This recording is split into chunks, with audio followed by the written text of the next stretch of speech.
Man, it's hard to believe we've made it to episode 10 of BlazBlue Alter Memory. I have 2 more episodes to go. Damn.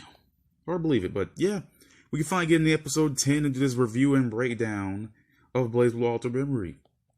Yay! 2 more episodes.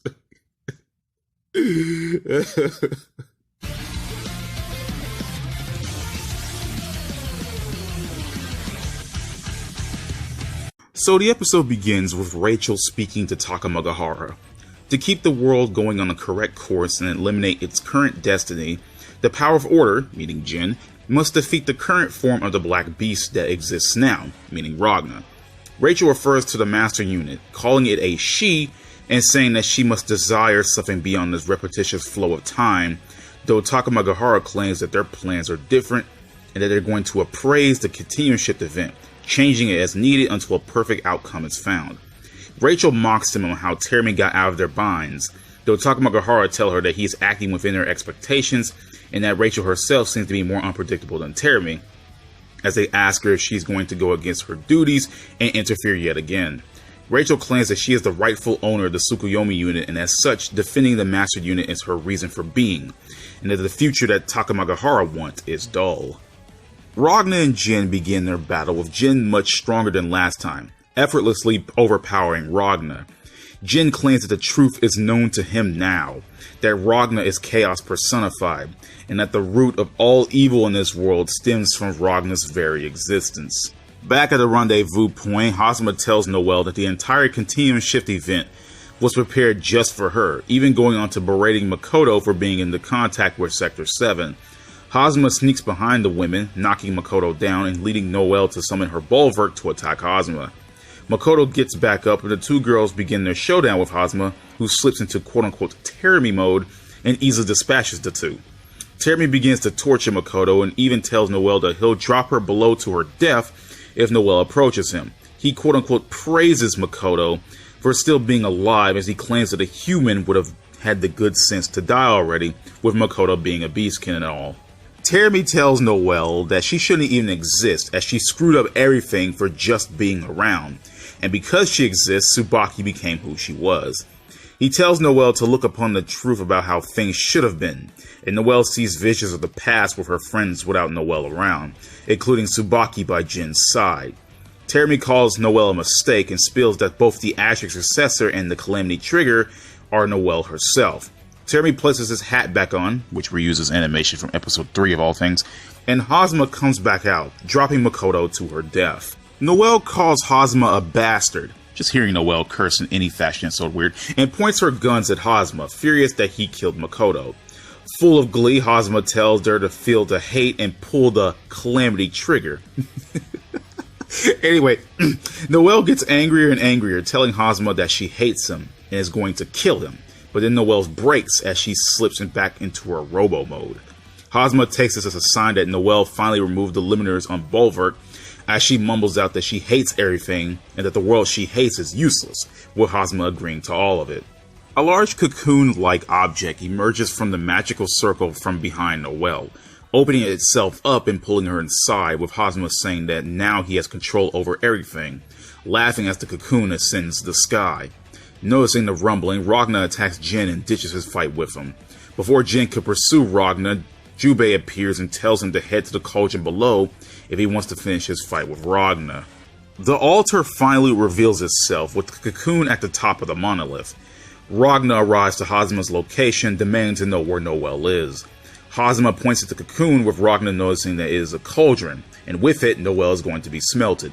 Enraged, Ragna begins fighting Hazama, as Ragna tells Noelle to hang on as he activates his Azure Grimoire, though Hazama starts activating his own Azure Grimoire, shocking Ragna. Ragna's power was then cancelled out, with Hazama growing a smile on his face. Meanwhile, Hakumen is still trapped by Kokonoe. Rachel teleports to him and informs him that Terumi has captured Noelle. Hakumen tells Rachel that if he is released, he'll just strike down Noelle once this is all over, which will repeat the looping time cycle once again.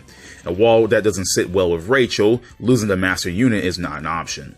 Hakumen agrees and Rachel unseals him, teleporting back to the NOL branch and allowing Hakumen to chase after Terumi. Afterwards, Rachel feels fatigued and says that undoing Kokonoe's restraints wasn't easy. Out of nowhere, a red circle appears beneath Rachel and Nago, dragging the two down below, though Rachel had managed to teleport Guy away in the nick of time. The Imperator arrives with Phantom, telling Rachel that the circle was magic, and a shocked Rachel glances over at Phantom. The Imperator says that spectators should stay in the audience and not out on the stage to steal the plot, telling Rachel that she'll close the curtain on this show. After the credits, Ragnar wonders why his Azure Grimoire isn't working. He then remembers Trinity and Rachel's words on not to fight Teremy under any circumstances, with Teremy dropping the bomb that he was, in fact, the creator of the BlazBlue, ending off the episode.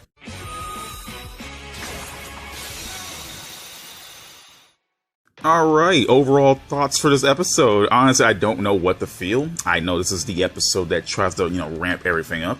There are like 2 battles happening at the same time, with Ragnar and Jin going at each other, even though they really don't do much. See, the thing about Ragnar and Jin's fight is that I find it hilarious that now Jin was the one having the upper hand.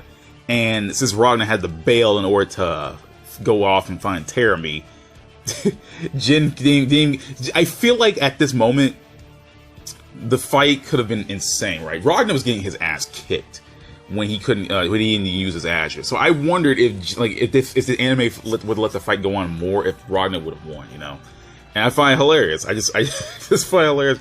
Jin was kicking his ass. Like, Ragnar had like no chance, and I just find it hilarious that the fight kept going on. And like, damn, he would have lost. You know what? I feel sorry, right? I feel sorry for Makoto in this episode, because she was like, all she was trying to do was help Noelle get the hell out, and help Noelle out, and she got tortured for the whole episode, and then supposedly dropped to her death, which I feel bad for Makoto. Though there are some weird animation things happening in this episode, like there's some scenes where Makoto had blood on her face, and then cut some scenes where she didn't have blood on her face, but then cut back to the scenes where she did have blood on her face. Like, there's a bunch of weird animation oddities in this episode that keep reusing animation for different parts of the show. Like, there's a scene where Teremy, I guess Teremy put his hat back on to signify Hazma's coming back out. They reuse that same thing from episode 3, which I'm like, what the frick? Like, this anime does reuse a lot of like animation for different episodes, but like, it's just so weird seeing it again, and I clearly know what episode it's from. God damn it. But anyway, yeah, like, the whole point of Takamaga Heart, they were trying to like, okay, look, in order for this world to get saved, we need Jin to kill Ragnar. That's how all it is. It's I just find it funny that Takamaga Heart trying to lay down this stuff here, and Rachel's like, God, y'all suck. Why is your world suck? Y'all just keep trying to come up with these plans, and they're all awful. Oh man. But yeah, obviously Hazma / Teremy is the highlight of the episode, because of course he is. I mean, like, she's just straight up telling everyone in the eyes, like, look, okay, we're not going to beat around the bush, okay? Noelle, you're the Calamity Trigger and the actual success for the end. He make jokes about, oh man, Noelle, you're going to shoot me? You better pull the Calamity Trigger. I just laughed, because I was like, okay, that is something he would definitely say. It caught me off guard, but it made me laugh at all the moment. So he lays it on, try to lay it on thick about how Noelle shouldn't exist, right? He says Noelle shouldn't exist, and because she exists, that Tsubaki became the way she is. Again, they still haven't said why Noelle shouldn't exist yet. I hope they get that in episode 11 and 12, because like, it just feels weird to say, oh, Noelle, you shouldn't exist, now you're being smelted. And we already know Noelle was already the 12th prime field device. They let that bomb drop in episode 2, and now it's coming to full fruition now of all times. But yeah, so, and like, hearing Noelle call like the curse at Hazma in any form, like hearing Noelle curse in any form is just so weird. I swear to God, it's like hearing Rachel curse, because I think I've heard Rachel say like one curse word like ever in BlazBlue. So hearing Noelle say it's like so weird. But yeah. The episode was okay. Seeing Makoto and Noelle fight together against Hazma, the fight was kind of jank at some points, but it was just funny seeing them fight. And then, like, right as Teremy came, like, okay, like, he's like, F it. Like, and it just beats the shit out of Noelle and Makoto. It's funny. But yeah, of course, again, Hazma / Teremy is the highlight of one of these episodes. Otherwise, the episode is okay. Like, they're dropping hints for stuff that, like, it's weird, like, they're trying to drop hints about these things working. Hakim has been tracked by Kokodoi this entire time.